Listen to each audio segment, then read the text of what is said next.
Need a quick recap of free agency so far? We've got you covered on FFT Express. Welcome, everybody. Adam and Heath here. And yeah, it's been a lot since the Christian Kirk trade and the Geno Smith trade on Friday night, to Davante Adams on Sunday, to Chris Godwin re-signing with the Buccaneers, and Justin Fields to the Jets, and Sam Darnold to the Seahawks, Aaron Jones back with the Vikings. I'm sure I missed DK Metcalf, of course, going to the Steelers. It's been a lot. What's been the biggest news item for you? I think the biggest news item has been the two quarterbacks signing on Monday. Justin Fields going to the Jets, Sam Darnold going to the Seahawks. It's probably the Darnold move is more about excitement for the guy that is there, JSN, and Ken Walker having stability. And the Fields move is more excitement about the player and the potential upside of having Justin Fields the starting quarterback in the NFL again, because he scores fantasy points when he starts. He does. And we talked about this a lot, but Justin Fields, you're going to consider him around QB 12. I think in the projections, he is actually 15th, but yeah, it's a big tier basically from 11 through 20 right now. So we'll see what order they end up in after the draft. Yeah, right. And Fields, it's just an interesting player because he's been better for fantasy than in real life. But even last year, he played pretty well for the Steelers. There was definitely some controversy when he got benched after 6 games. You also said that you are going to, obviously not set in stone, but going to rank Davante Adams with the Rams ahead of Garrett Wilson now. Yeah, Davante Adams, let me make sure I'm not, of the players, wide receivers who have changed teams, and the couple who stayed on their current team besides Higgins, Adams is my favorite. He's just over and over and over earned 10 targets per game.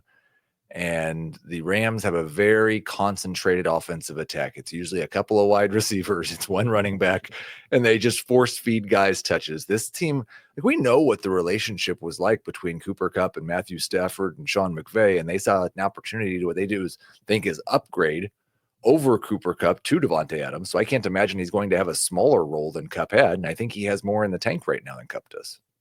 Do you think it hurts Puka Nacua? Not enough to really matter. I dropped his projected target share from 29% to 28%. I still think he's the number 1 wide receiver. I still think he's a top 5 wide receiver. Okay, how you feeling about Jackson Smith and Jigba right now? He is a solid wide receiver 2 with the chance to be a number 1 wide receiver. We don't know exactly who else is going to be playing in that receiving core. They're not done. They can't start him and Jake Bobo. So they'll add somebody else. The quality of who that person is, and then how much of Sam Darnold's 2024 sticks will determine whether JSN has a chance to be a top 12 guy. And it was easy for you to put him over Garrett Wilson now. Listen, the projections don't really like Justin Fields wide receivers, partially because he hasn't been hyper efficient as a passer, partially because generally when he plays, teams don't throw very much because he's going to run the ball 7 or 8 times a game. So I'm going to rank Wilson higher than I have him projected, but I have him projected as a number 3 wide receiver in fantasy. Yeah, I'm just going to throw out some numbers just for a little context here. Well, DJ Moore had a huge year with Justin Fields in 2023. So he was a top 10 receiver, and he was even better than that if you just look at the games with Justin Fields and not with Tyson Bagent. Last year, George Pickens was on pace for 125 targets with Justin Fields in 6 games. He was also on pace for 125 targets with Russell Wilson in 8 games.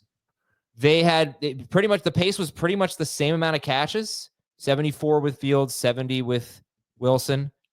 1,028 yards with Fields, 1,141 yards with Wilson. So a pretty big difference there, just in terms of yards per target. And then he was on pace for 6 touchdowns with Wilson and 0 touchdowns with Justin. That was, I think, really probably the reason, other than the fact that Mike Tomlin maybe told Russ he was going to get a chance to start. But that was the one thing that Fields didn't do to cement his starting role last year, is score touchdowns. They moved the ball really well, and then they kept settling for field goals because they couldn't get into the end zone. All right, we're going to take a break here and talk about the rest of whatever we need to discuss from free agency day 1. We'll be right back on FFT Express. All right, we are back. And your thoughts on Chris Godwin going back to the Buccaneers, 3 years, $66 million. and not a huge contract. So let me just get the guaranteed money for you. It was Chris Godwin, $44 million guaranteed. Yeah, I think we still have reason to question how healthy Chris Godwin is going to be at the start of this year. I'm glad he got the 3-year deal to stay in Tampa. That gives him a little bit of long-term security for dynasty purposes. But in redraft, I'm going to rank him as a low-end number 2 wide receiver because I'm not going to probably have much luck feeling good about the fact that he's 100% healthy until I see it in a real NFL game. If he's 100% healthy for week 1, he's probably a top 12 guy. I think one of the biggest winners is the Bears, their offense, because they signed Drew Dahlman on Monday, Falcons center, former Falcons center, 3 years, $42 million, $28 million guaranteed. Pretty big contract for a center. They've also acquired Joe Thuney from the Chiefs, Jonah Jackson from the Rams, 3 interior offensive linemen, which is a huge issue for them. It reminds me a lot of the Panthers. The Panthers gave 2 contracts last offseason to interior offensive linemen. Their offensive line obviously got better. You had a breakout season from Chuba Hubbard. Not so bad from Dalton, and then Bryce Young was okay down the stretch. But how excited are you about the Bears? Like, how much is this moving the needle for you? I'm excited. I hope the leap that Caleb Williams takes is bigger than the leap that Bryce Young took. Because he was really pretty bad. I think that they've given him the offensive line now to where he really shouldn't be taking near as many sacks. If he continues to, that's going to be a Caleb Williams problem because he does have a hard time getting rid of the football sometimes. But yeah, there's a lot more upside. And if they don't draft a running back in the first couple of rounds, we may be really excited about DeAndre Swift. Yeah. All right. That's more or less it for today's show, unless you have any other winners or losers. When you look at the quarterbacks, I guess I could ask you the ones that have changed teams so far: Justin Fields, Sam Darnold, Geno Smith. With Darnold and Smith, do you anticipate drafting them at all? Or are they just in super flex leagues? Yeah. But no, they're outside of the top 20 quarterbacks now. I mean, CJ Stroud might fall behind him with his loss to the offensive line. We'll have to see. How about Matthew Stafford? No. Yeah. Just no. If you had a league where you only counted passing stats. Right. But I think I look right now at my high-end QB2s.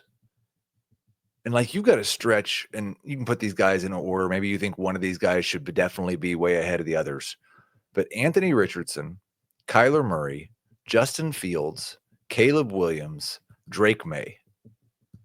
Different people are going to be really excited about one or 2 guys from that group. What's that? Where's Purdy? Projections-wise, Purdy's ahead of all of them. Upside-wise, he can't hang probably with any of them. Yeah. What's that? He actually ran quite a bit last year, Purdy. Yeah. Part of his game. But fair. I don't know who my favorite is in that group. My favorite in that group is probably Justin Fields. Justin Fields. I think I'd go Fields, Kyler, Caleb, May, Richardson. That's on brand for you. But I think that's I just like the fact that if you get in a league where people draft quarterbacks early, man, there's going to be a lot of high upside guys. And then pair them with a Geno or a Darnold or a Stafford because you don't want to start them week 1. But man, there's a lot of upside. Yeah. All right. Good year for quarterbacks. Do a super flex league, everyone. Make it difficult. All right. We'll talk to you tomorrow on FFT Express.